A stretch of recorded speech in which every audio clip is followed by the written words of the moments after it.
ओम नमो भगवते वासुदेवाय। ओम नमो नारायणाय। स्वागत है आपका हमारे चैनल पर।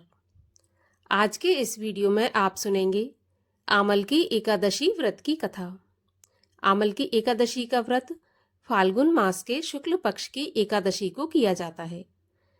आमल की एकादशी को सर्व पापनाशक एकादशी के रूप में माना जाता है।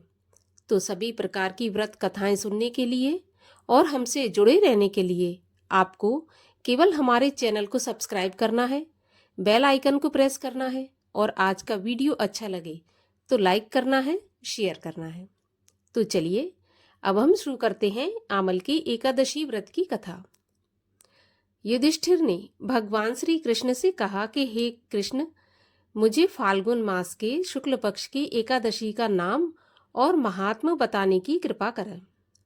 भगवान श्री कृष्ण बोले, महाभाग धर्मनंदन, फाल्गुन मास के शुक्ल पक्ष की एकादशी का नाम आमल की है। इसका पवित्र व्रत विष्णु लोक की प्राप्ति कराने वाला है। राजा मानधाता ने भी महात्मा वशिष्ठ जी से इसी प्रकार का प्रश्न पूछा था, जिसके जवाब में वशिष्ठ जी ने कहा था कि हे राजन, भगवान विष्णु के थूकने पर उनके मुख से चंद्रमा के समान कांतिमान एक बिंदु प्रकट होकर पृथ्वी पर गिरा। उसी से आंवले का महान वृक्ष उत्पन्न हुआ, जो सभी वृक्षों का आदिभूत कहलाता है। इसी समय प्रजा की सृष्टि करने के लिए भगवान ने ब्रह्मा जी को उत्पन्न किया और ब्रह्मा जी ने देवता, दानव, गंधर्व, यक्ष, राक्षस, नाग तथा निर्मल अंतःकरण वाले ब्रह्म ऋषियों को जन्म दिया। उनमें से देवता और ऋषि उस स्थान पर आए जहां विष्णु प्रिय आंवले का वृक्ष था। महाभाग, उसे देखकर देवताओं को बड़ा विस्मय हुआ, क्योंकि उस वृक्ष के बारे में वे नहीं जानते थे। उन्हें इस प्रकार विस्मित देख एक आकाशवाणी हुई कि महर्षियों, यह सर्वश्रेष्ठ आंवले का वृक्ष है, जो विष्णु को अत्यधिक प्रिय है। इसके स्मरण मात्र से गौदान का फल प्राप्त होता है। स्पर्श करने से इससे दुगना और फल भक्षण करने से तिगुना पुण्य प्राप्त होता है। यह सभी पापों को हरने वाला वैष्णव वृक्ष है। इसके मूल में विष्णु भगवान, उसके ऊपर ब्रह्मा, स्कंद में परमेश्वर भगवान रुद्र, शाखाओं में मुनि, टहनियों में देवता, पत्तों में वसु, फूलों में मरुदगण तथा फलों में समस्त प्रजापति वास करते हैं। आंवले का वृक्ष सर्वदेवमय है, अतः विष्णु भक्त पुरुषों के लिए यह परम पूज्य है। इसलिए सदा प्रयत्न पूर्वक आंवले का सेवन करना चाहिए। ऋषि बोले, आप कौन हैं? देवता हैं या कोई और? हमें ठीक ठीक बताइए। तब पुनः आकाशवाणी हुई, जो संपूर्ण भूतों के कर्ता और समस्त भुवनों की सृष्टा है, जिन्हें विद्वान पुरुष भी कठिनता से देख पाते हैं, मैं वही सनातन विष्णु हूँ। देवादिदेव भगवान विष्णु का यह कथन सुनकर वे ऋषिगण भगवान की स्तुति करने लगे। इससे भगवान श्री हरि संतुष्ट हुए और बोले, महर्षियों, तुम्हें कौन सा अभीष्ट वरदान दूं? तब ऋषि बोले कि भगवान, यदि आप संतुष्ट हैं तो हम लोगों के हित के लिए कोई ऐसा व्रत बताइए जो स्वर्ग और मोक्ष रूपी फल प्रदान करने वाला हो।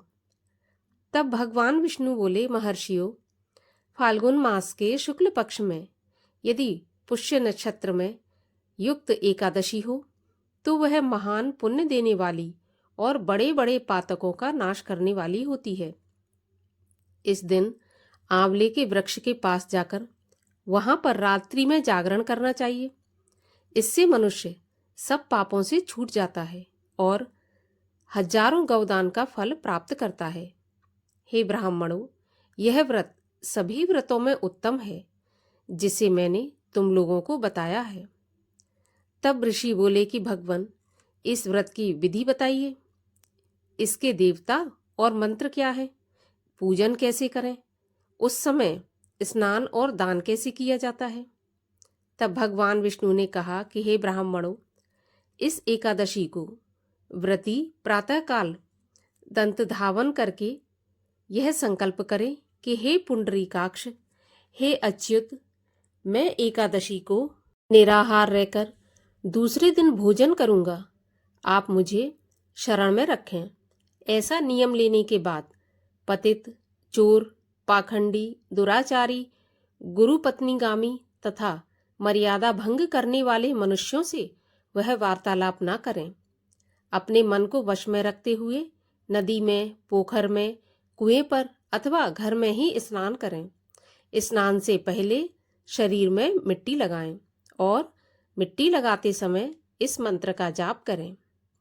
अश्वक्रांते रथक्रांते विष्णुक्रांते वसुंधरे मृत्तिके हर में पापम जन्म कोट्याम समर्जितम।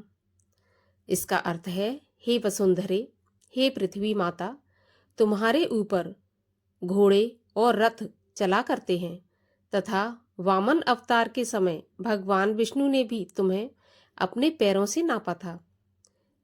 हे पृथ्वी माता, मैंने करोड़ों जन्मों में जो पाप किए हैं, मेरे उन सब पापों को हर लीजिए।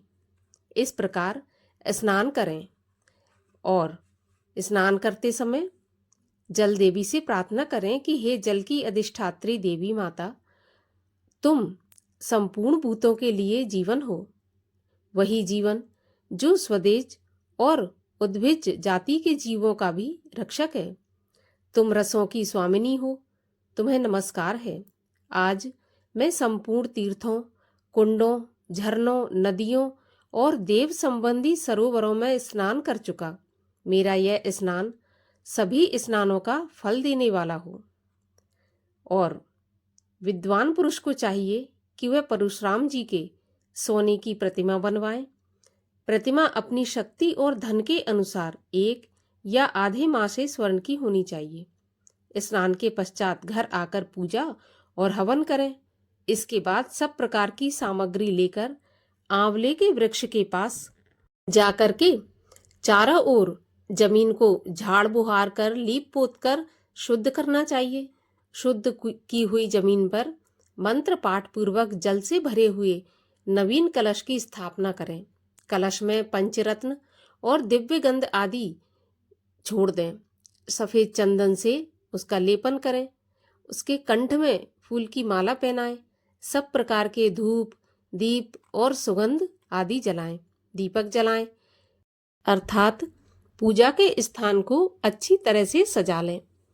इसके बाद पूजा के लिए नया छाता, जूता और वस्त्र भी मंगा कर रखें।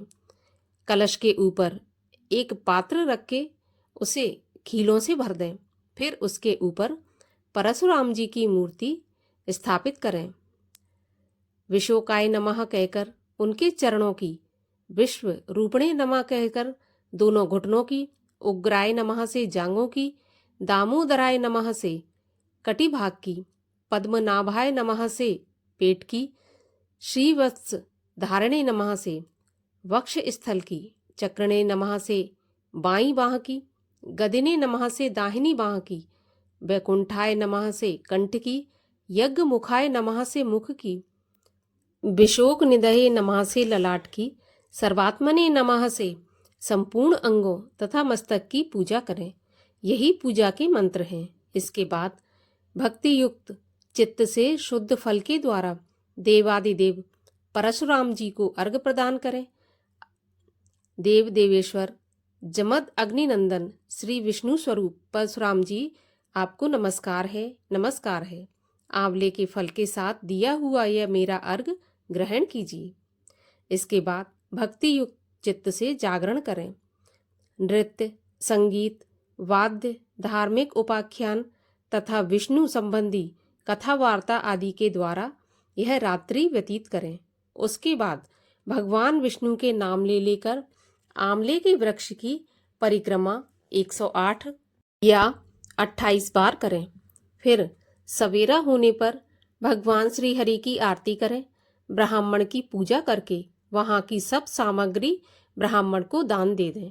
परशुराम जी का कलश, 2 वस्त्र, जूता आदि सभी वस्तुएं दान कर दें और ये भावना करें कि परशुराम जी के स्वरूप में भगवान विष्णु मुझ पर प्रसन्न हों। इसके बाद आंवले का स्पर्श करके उसकी प्रदक्षिणा करें और स्नान करने के बाद विधि पूर्वक ब्राह्मणों को भोजन कराएं। इसके बाद कुटुंबियों के साथ बैठकर स्वयं भोजन करें। संपूर्ण तीर्थों के सेवन से जो पुण्य प्राप्त होता है तथा सब प्रकार के दान देने से जो फल मिलता है, वह सब उपर्युक्त विधि के पालन से सुलभ होता है। समस्त यज्ञों की अपेक्षा भी अधिक फल मिलता है, इसमें तनिक भी संदेह नहीं है। यह व्रत सब व्रतों में उत्तम है। वशिष्ठ जी कहते हैं, महाराज, इतना कहकर देव देवेश्वर भगवान विष्णु वहीं अंतर्ध्यान हो गए।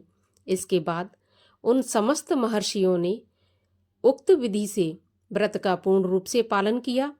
हे राजन, इसी प्रकार तुम्हें भी इस व्रत का अनुष्ठान करना चाहिए। भगवान श्री कृष्ण कहते हैं कि युधिष्ठिर, यह व्रत मनुष्य को सब पापों से मुक्त करने वाला है। बोलिए एकादशी माता की जय। आमल की एकादशी की जय।